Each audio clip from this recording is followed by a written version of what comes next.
cuaca ekstrim, hujan cukup deras, kita masih aman-aman kan untuk tidak mengalami banjir. Kalau dalam waktu minggu-minggu ini masih bisa menampung ya. Dari desain sendiri, Bilibili untuk didesain untuk bisa menampung banjir cukup besar sekali ya.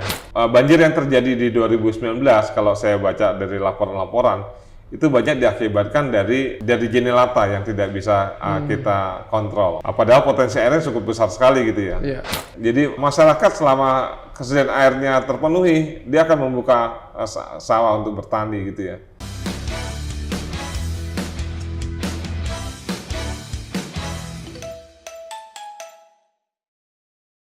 Halo sahabat Tuki, bagaimana kabarnya hari ini? Saya berharap semua pada dalam keadaan sehat, bugar, dan yang paling pasti jangan lupa bahagia. Hari ini saya sedang bersama dengan seseorang yang bertanggung jawab. Salah satunya yang bertanggung jawab dalam hal banjir di Sulawesi Selatan. Dialah yang berkuasa atas bendungan. Kita sedang bersama dengan Insinyur Jaya Soekarno M.Eng. Bagaimana kabar Pak? Baik, terima Pak kasih Jaya. Pak. Sehat Pak? Alhamdulillah. Alhamdulillah. Kepala Balai Besar Wilayah Sungai Pompengan Jeneberang yang berada di bawah Direktorat Jenderal Sumber Daya Air Kementerian Pekerjaan Umum dan Perumahan Rakyat. Pak Jaya, kita teringat 2019 lalu, itu 4 tahun lalu, dan bulannya sama dengan sekarang, itu Januari, terjadi banjir yang cukup besar di Makassar, bagian selatan, dan di Goa. Itu karena hujan yang 3-4 hari hujan, kemudian terjadi banjir, dan itu mengakibatkan korban jiwa dan harta benda. Nah sekarang ini kan bulan Januari lagi, 4 tahun lalu.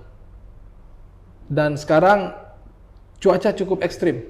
Kemarin ada hujan 2 hari, dan sudah di Makassar saja banjir di jalan-jalan sampai macet. Ini apa yang bisa dilakukan supaya paling tidak ini banjir bisa dicegah terjadi di Makassar dan di Goa ini, Pak?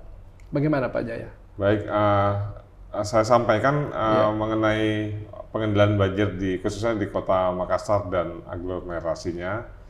Itu di selatan kita ada daerah aliran sungai Jeneberang. Di situ kita punya bangunan pengendali banjir berupa bendungan Bilibili. Untuk di wilayah utara itu dasnya das Talok. Kita ada kolam regulasi Nipa-Nipa, itu untuk mengendalikan banjir juga di Sungai Talok. Dan di tengah-tengah itu kita punya ada 3 saluran, ada saluran Pampang, Goa, dan Perumnas. Itu di tengahnya ada namanya Waduk Tunggu Pampang. Pampang, ya, Pampang. Dan di dekat-dekat muara kita juga ada drainase, ada beberapa drainase juga. Terkait dengan Bilibili, selain fungsinya untuk pemenuhan air baku, pemenuhan irigasi dan PLTA, juga berfungsi sebagai pengendali banjir. Saya sendiri baru 1 tahun di sini, tapi saya bisa cerita bagaimana mulai dari Januari Februari di tahun 2022 sampai di akhir tahun 2022 ini gitu ya.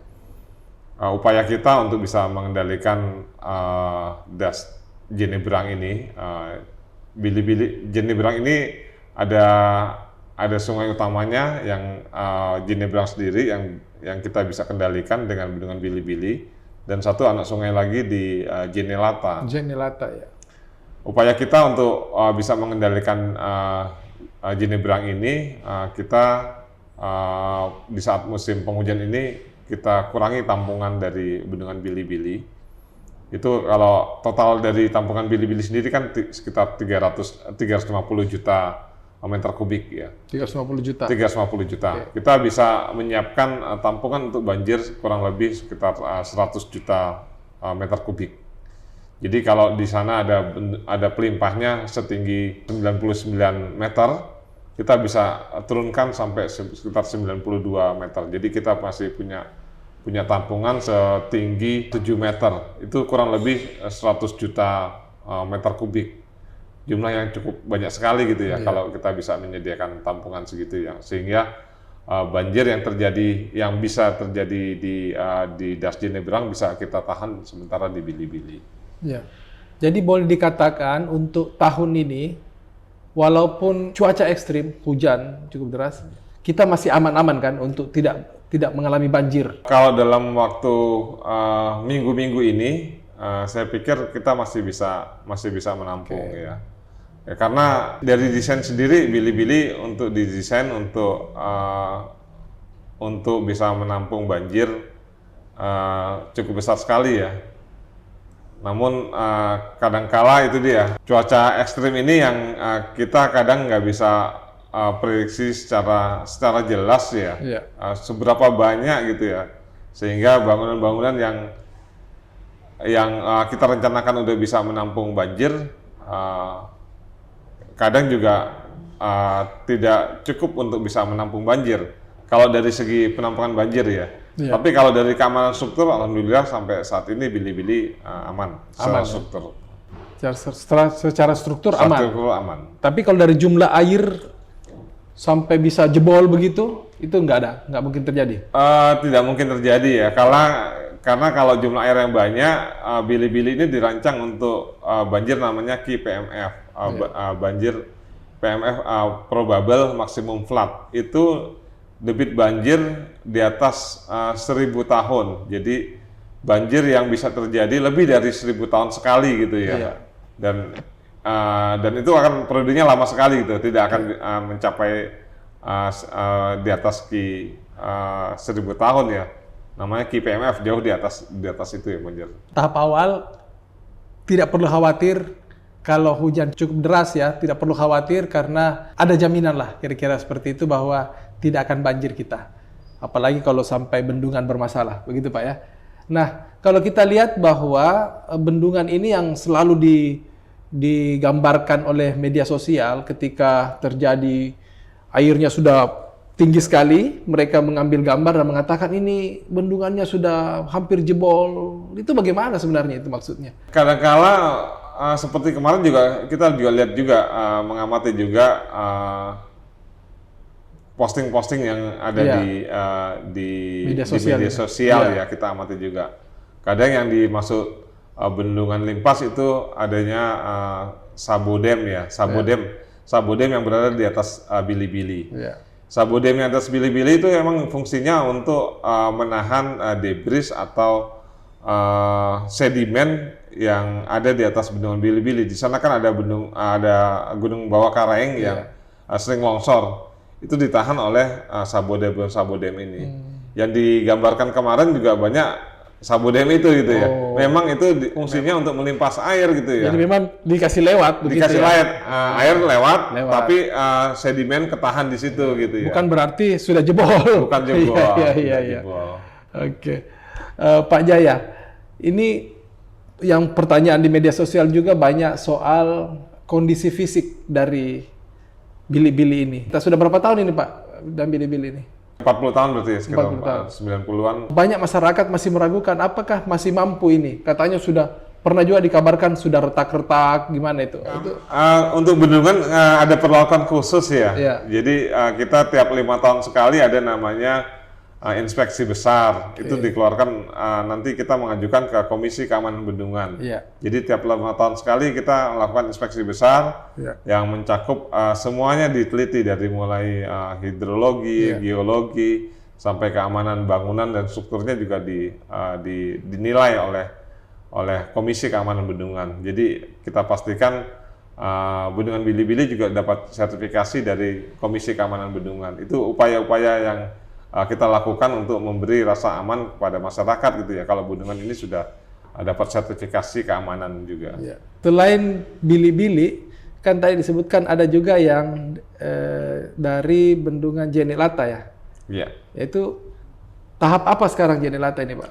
Ya, tadi seperti saya sampaikan di Das Jenebrang itu ada sungai utamanya itu Sungai Jenebrang sendiri yang kita bisa tahan dari bendungan Bili-Bili. Ada anak sungai lagi yang cukup nggak kalah besarnya juga dari Jenebrang, yaitu Jenelata ya. Iya.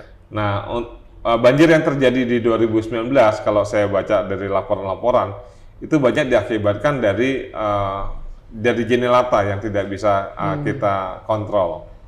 Padahal potensi airnya cukup besar sekali gitu ya. Iya.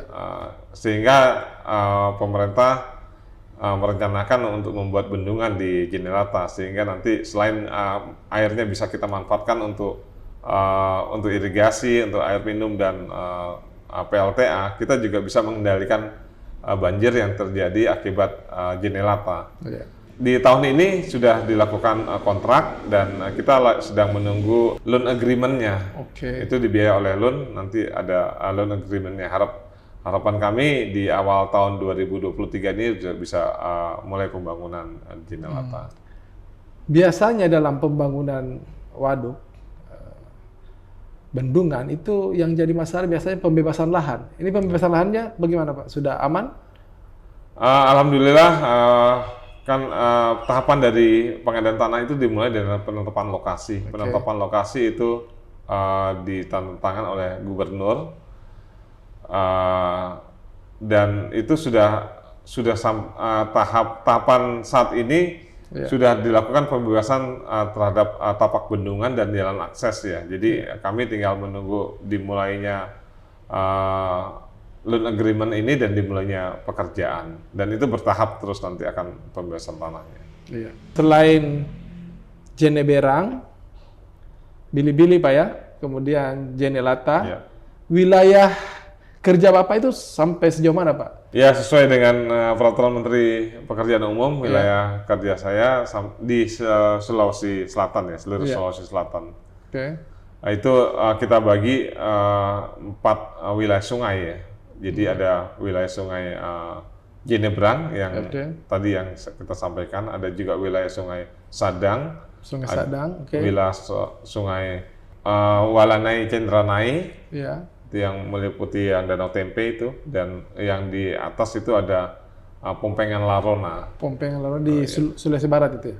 Pompengan Larona ke arah Luwu, dari Luwu Utara, Luwu Timur, di Lempung itu Pompengan Larona. Wilayah kerja kita Pompengan Jeneberang ini cuma Sulawesi Selatan aja Pak ya? Sulawesi Selatan dan sedikit ada di Sulawesi Barat. Ya. Sulawesi Barat ada ya? Oke, berarti termasuk. Beberapa wilayah itu lebih pada apa sekarang Pak? Perhatian kerjanya? Sulawesi Selatan itu potensi airnya cukup besar sekali gitu ya. Sehingga daerah irigasinya, saya pertama masuk ke Sulawesi Selatan kaget juga ngeliat daerah irigasi kita, kemudian kita luas sekali, 250.000 hektar, bayangkan, 250.000 hektar. Ada satu daerah irigasi yang luasannya sampai 60.000 hektar, satu daerah irigasi ya, dilayani satu bendung itu ya, bendung di Sadang, daerah irigasi Sadang di Pinerang ya. Itu Pinerang ada 3 kabupaten ya, masuk 3 kabupaten, itu sangat besar sekali. Bendungnya bendung Benteng yang saya baca di literatur itu dibangun dari sejak zaman Belanda gitu ya. Dan antusias dari masyarakat untuk bertanam juga luar biasa di Sulawesi Selatan ini. Kalau kita lihat di beberapa daerah di provinsi lain di Indonesia, banyak alih fungsi lahan yang tadinya lahan pertanian menjadi lahan perkebunan atau hal lain atau perumahan segala macam.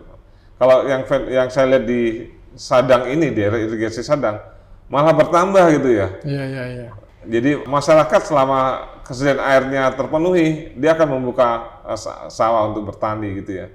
Jadi sangat luar biasa untuk tradisi bertaninya di Sulawesi Selatan ini. Nah, fungsinya selain tadi untuk banjir, mengelola banjir, juga adalah irigasi. Nah, selain irigasi, kalau untuk pembangkit tenaga listrik, jalan juga Pak? Iya, di Bili-Bili juga ada pembangkit tenaga listrik. Selain juga untuk irigasinya juga cukup besar. Jadi ada 3 daerah irigasi yang dilayani oleh Bili-Bili. Itu daerah irigasi Bili-Bili sendiri. Terus juga ada Kampili dan Bisuwa. Itu totalnya sekitar 23.000 hektar. Persediaan air minum kita bagaimana Pak? Potensinya sangat besar di Bili-Bili itu, potensinya 3 meter kubik, 3 meter kubik, dan sekarang yang baru dimanfaatkan 1,5 meter kubik ya. Jadi masih ada potensi lagi 1,5 meter kubik air yang bisa dimanfaatkan untuk Kota Makassar dan sekitarnya. Dalam pengendalian kerja-kerja Bapak itu kan cukup banyak berhubungan dengan pemerintah provinsi, pemerintah daerah, stakeholder yang lain gitu. Bagaimana hubungannya selama ini, Pak? Alhamdulillah luar biasa dukungan dari pemerintah baik provinsi maupun kota kabupaten itu sangat baik ya. Dan komunikasi kami juga sangat baik, seperti kemarin pada saat banjir di tanggal 25 itu, pada saat saya sebelum banjir terjadi pun di awal-awal Desember juga kami sama-sama dengan Pak Wali Kota ya untuk mengunjungi Nipa-Nipa, lihat kesiapannya juga. Dan pada saat banjir di 25 Desember pun Pak Gubernur langsung telepon saya juga gitu ya, mengenai kondisi banjir khususnya Kota Makassar dan sekitarnya dan beberapa kabupaten kota. Hubungan kami sangat baik juga di Goa juga demikian juga, dan di beberapa kota kabupaten sangat baik. Dalam menetapkan jumlah air yang begitu besar gitu Pak ya, kapan ditutup, kapan dibuka, itu ada koordinasi dengan mereka semua Pak? Stakeholder juga? Ya, kami ada di grup WA, yang isinya juga pemerintah daerah ya. Ada dari mulai gubernur sampai bupati dan wali kota ada di WA group. Iya. Untuk menentukan kapan ini sudah gawat ini, harus ada koordinasi sebelumnya Pak atau langsung diputuskan oleh? Ya, kami lapor ke gubernur kalau terutama untuk yang di Bili-Bili ya. Kami akan lapor ke beliau karena daerah hilirnya juga kan banyak aktivitas masyarakat juga gitu ya. Di situ ada penyeberangan gitu ya lewat kalau di Jakarta namanya getek itu ya, di sini apa namanya itu? Getek ya. Getek ya, tambang ya. Yang perahu tambang itu ya, perahu tambang gitu ya. Nah, itu mesti kita sampaikan dulu ke pemerintah daerah gitu ya. Kalau kita akan melakukan misalnya pembukaan pintu dari Bili-Bili gitu ya. Koordinasinya tidak ada, bisa saling menyalahkan nanti kalau seperti itu. Nah, ini Januari ini Pak ya, musimnya lagi ekstrim. Mungkin ada imbauan atau seruan dari Bapak kepada masyarakat kita, terutama untuk menghindari cuaca ekstrim seperti ini. Secara reguler BMKG mengeluarkan press release ya, seperti kemarin hujan yang di bulan November itu sekitar tanggal 18-an itu ya kalau nggak salah, selama 3 hari. Kalau sudah BMKG mengeluarkan press release ya kita baiknya kita siap-siap gitu ya. Terutama daerah-daerah yang menjadi langganan banjir. Sebenarnya bukan langganan banjir juga, dulunya mungkin tempat parkir air ya. Jadi bersiap-siap kemarin juga di November, karena biasanya kalau BMKG mengeluarkan press release itu benar-benar terjadi gitu ya, curah hujan ekstrim ya. Dan sekarang juga kita di warning dari tanggal 3 Januari sampai tanggal 9 Januari untuk bersiap-siap juga dengan cuaca ekstrim. Ya, kami kalau untuk pengendalian das Jenebrang, kami berusaha semaksimal mungkin. Kita akan menyediakan tampungan banjir di Bili-Bili. Demikian juga untuk das Talo juga kami berupaya juga dengan mengeluarkan tampungan yang ada di kolam regulasi Nipa-Nipa, sehingga banjir yang terjadi juga bisa kami tahan paling enggak dalam waktu 1-2 hari kami bisa nahan banjir di lokasi tersebut. Mungkin juga masyarakat perlu diingatkan juga kalau das Jenebrang yang bisa kita kontrol dari Bili-Bili, sebagian dari Bili-Bili itu wilayahnya cuma dari mulai dengan Bili-Bili, Kampili, Bisua, Jembatan Kembar sampai Barombong gitu ya, yang berefek sepanjang itu aja gitu ya. Jadi kalau di dalam kota banjir terjadi itu bukan karena dari bendungan Bili-Bili, bukan dari das Jenebrang, ada lagi das lain lagi gitu ya. Oke, Pak Jaya atas informasi yang diberikan, khususnya kepada sahabat Tuki. Dan sahabat Tuki juga warga masyarakat Kota Makassar tidak perlu khawatir bahwa banjir yang terjadi 2019 yang lalu, insya Allah tidak akan terjadi saat ini, dan ini sudah diantisipasi. Semua stakeholder sudah bekerja sama untuk menghindari terjadinya banjir yang besar di Makassar dan di Goa misalnya. Terima kasih Pak Jaya atas kedatangannya di studio UKI. Mudah-mudahan apa yang kita ramalkan bahwa tidak akan ada banjir lagi di Sulawesi Selatan, khususnya di Makassar dan Goa, ini jadi aman, Pak. Terima kasih. Assalamualaikum warahmatullahi wabarakatuh.